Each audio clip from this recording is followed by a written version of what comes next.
세계에서 제일 큰 그림이 프랑스에 있는데 판데온이라고 하는 그림입니다. 1차 세계대전에 참여한 이제 6천 명의 얼굴을 이제 1차 세계대전 참전 용사들의 얼굴을 일일이 다 그려놓은 그림입니다.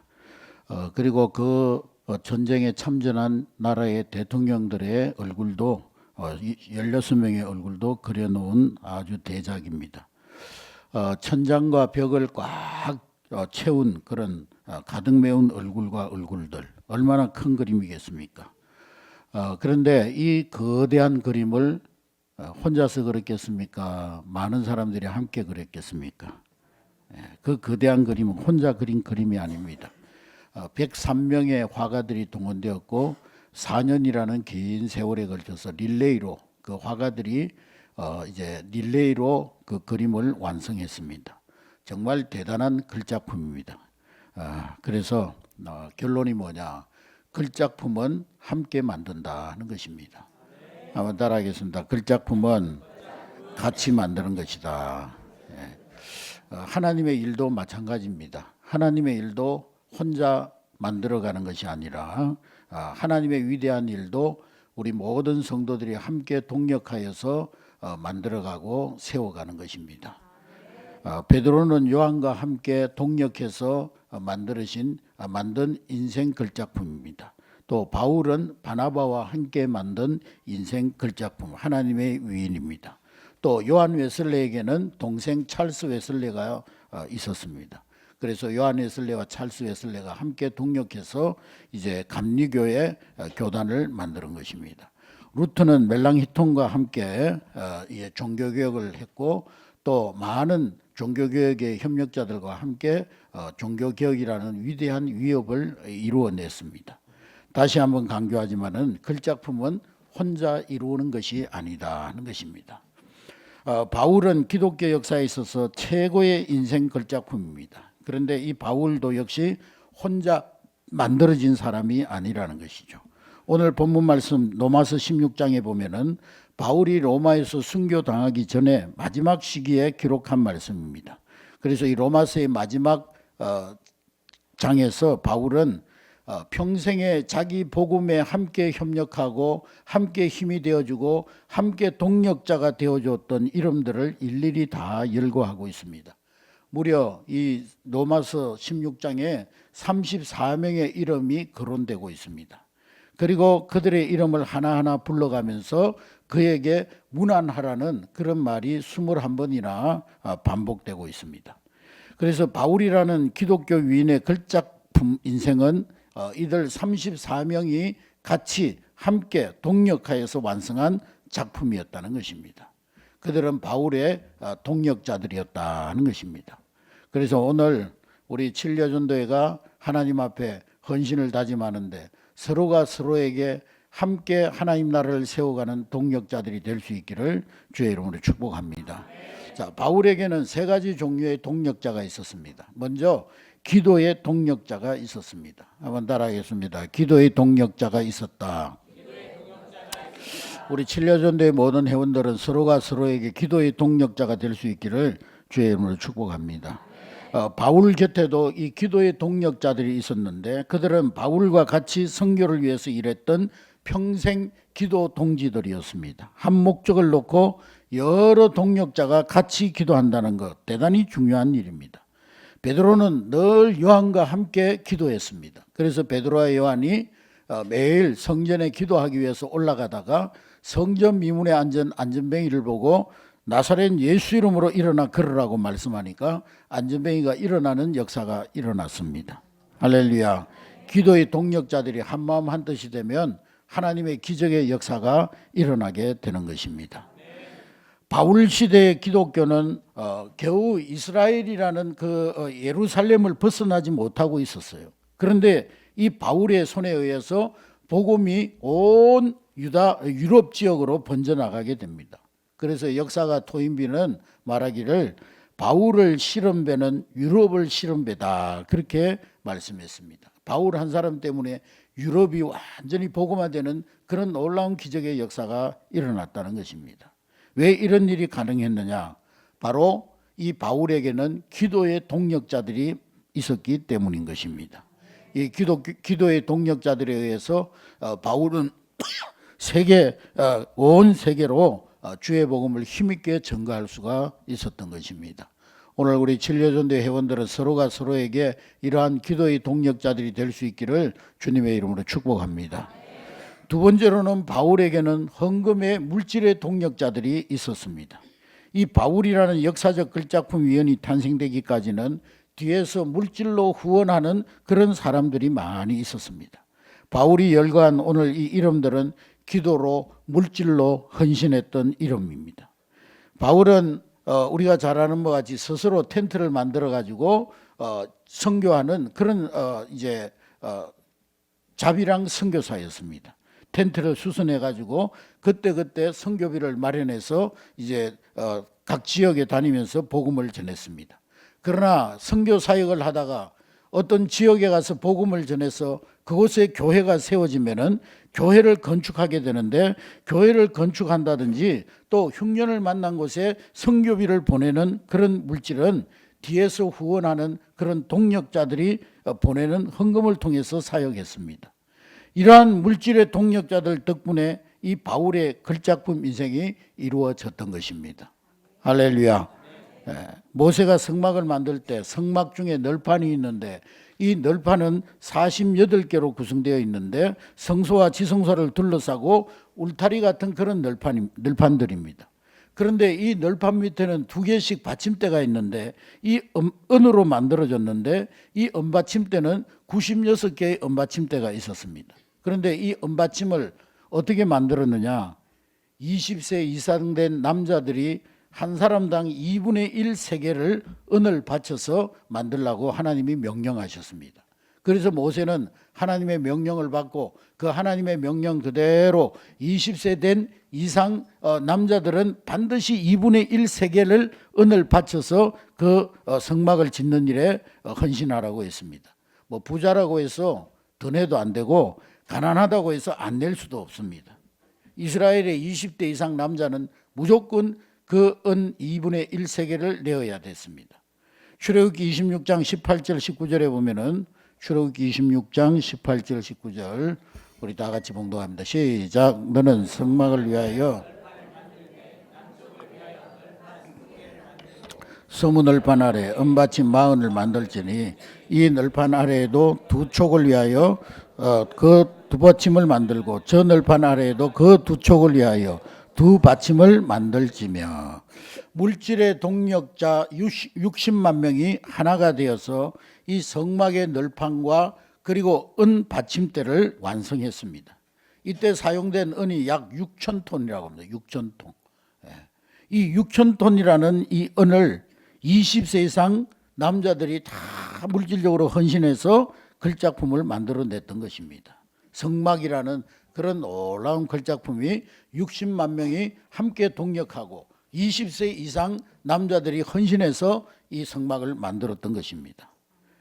마르틴 루터가 목회하던 비텐베르그 교회에서 있었던 일인데, 예배 시간에 광고 시간이 되었는데 그 예배에 참여했던 한 젊은 전도사가 앞으로 나와가지고 광고를 하겠다고 합니다. 이분이 빈민촌의 고아들을 돌보는 사역을 하는 그런 분이었는데, 이분이 나와가지고 광고를 합니다. 여러분, 추운 겨울은 다가오고 제가 섬기는 많은 고아들 추위에 얼어 죽을지도 모르는 그런 상황입니다. 그러니 여러분들에게 부탁을 드립니다. 이 고아들을 위해서 작은 고아원이라도 지어야 합니다. 그 말을 광고하는데, 그때 강대상 의자에 앉아있던 루터가 벌떡 일어나더니만 어디로 사라져 버렸어요.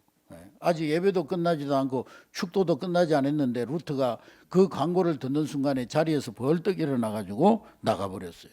그러니까 사람들이 웅성웅성 이상하게 생각합니다. 아니, 목사님이 왜 예배 드리다가 예배도 안 마치고 저렇게 나가버렸냐고, 헌금하라고 그러니까 도망갔냐고, 그러면서 사람들이 서로 이렇게 이상하게 생각하고 있는데, 이 루터는 자기의 사무실로 달려가서 서랍을 열었습니다. 거기에 금메달이 있었어요. 독일 최고 인물에게 정부가 주는 요아킴 메달이었습니다. 루터는 그 메달을 바라보면서 그렇게 얘기했습니다. 요아킴아, 네가 여기서 지금 잠자고 있을 때가 아니다. 그리고는 그 금메달을 손에 쥐고 다시 그 예배당 안으로 뛰어 들어와 가지고 그 전도사한테 그 금메달을 쥐어주면서 말합니다. 고아원을 세우는데 보탬이 되십시오. 이 모습을 본 교인들이 다 감동을 받고 서로 앞다투어서 건축헌금을 약속하고 그 결과 고아원을 위한 고아원 건물이 세워졌습니다. 이렇게 물질로 서로 동력하는 동력자들이 있었기 때문에 이 독일 그 당시에 고아원이 완성되는 그런 놀라운 걸작품이 생겨나게 되었던 것입니다. 오늘 우리 진료전도회가 기도의 동력자가 되고 또 서로가 서로에게 물질의 동력자가 되는 여러분 될 수 있기를 주의 이름으로 축복합니다. 콜롬비아에 가면 보고타라 성전이 있는데요. 이 보고타에 큰 성전을 짓기로 이제 결의를 했는데 해발 1000피트 위에 웅장한 성전을 지었습니다. 벽돌로 잘 지은 교회입니다. 트렌드 마크처럼 지어진 교회인데요. 이 교회를 지은 역사도 역시 독특하게 화제가 되고 있습니다. 전국에다가 신문 광고를 냈어요. 국민 여러분, 이제 이 산꼭대기에 하나님의 성전을 지으려고 합니다. 누구든지 하나님께 제사함 받기를 원하고 내가 하나님 앞에 지은 죄가 있다고 생각하는 사람은 회개하는 마음으로 벽돌 2장씩을 보내주시기 바랍니다. 여러분들이 보낸 벽돌로 이 교회를, 이 산꼭대기 위에 랜드마크와 같은 그런 교회를 짓겠습니다. 그런 광고를 냈는데요. 벽돌이 물밀듯이 들어왔어요. 전국에서 사람들이 자기 죄가 생각날 때마다 벽돌 2장씩을 보냈습니다. 그렇게 해서 성전이 아름답게 완성이 되었습니다. 그리고 나서 그 성전 이름을 짓기를 회개성전이라 그렇게 이름을 지었다는 것입니다. 회개로, 국민들의 회개로 쌓아 올린 성전이라는 거예요. 여러분, 이렇게 물질적인 동력자들이 하나 될 때에 걸작품이 완성되어지는 것입니다. 걸작품은 혼자 만드는 게 아니에요. 걸작품은 같이 동력하여 만드는 것입니다.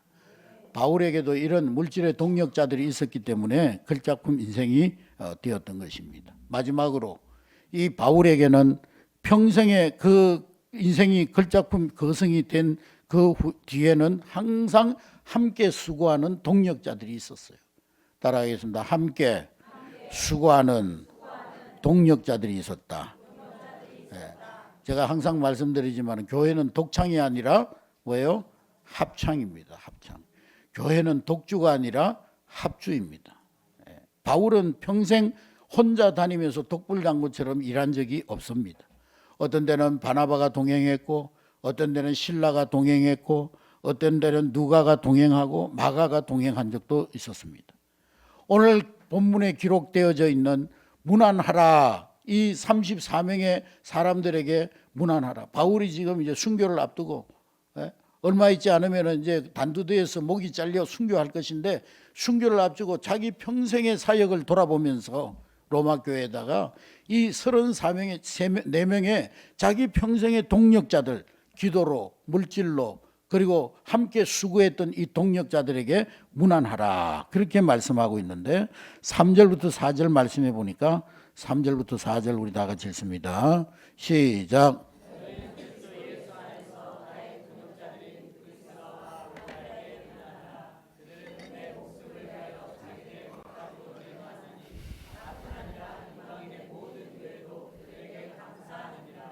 아멘. 네, 바울은 그들에게 문안하라고 이름 34명의 이름을 이야기하면서 그들은 나의 복음 전하는 일을 위해서 자기들의 목숨까지도 내어놓았다.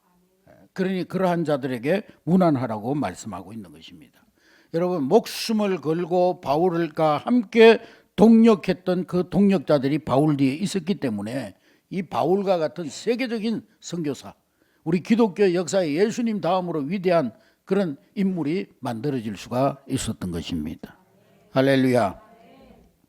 여러분, 걸작품은 혼자 만들어지는 게 아니에요. 함께 만드는 거예요. 할렐루야. 1941년 7월에 이 독일 나치가 수많은 유대인들을 학살합니다. 이 사람들이 종교를, 기독교 신앙을 갖다가 막 이념화 해가지고 이 유대인들이 예수님 십자가에 못 박아 죽였기 때문에 저들은 마귀 새끼들이라 저들 다 죽여야 된다고 이 유대인들을 학살합니다. 한 유대인 남자가 자기를 죽이려는 독일군에게 애원합니다. 나에게는 처자가 없습니다. 처자가 있습니다. 내가 죽으면 내 처자들은 어떻게 됩니까? 어린 자식들은 어떻게 된단 말입니까? 그러니 제발 나를 살려달라고 애원합니다. 그런데 독일군은 그냥 막무가내로 그 사람을 끌고 가는 거예요. 네가 처자가 있든 말든 나하고 무슨 상관이냐. 그때 맥시밀리안 콜베라는 사제가 그 앞으로 나가서 말합니다. 나를 저 사람 대신 죽여주십시오.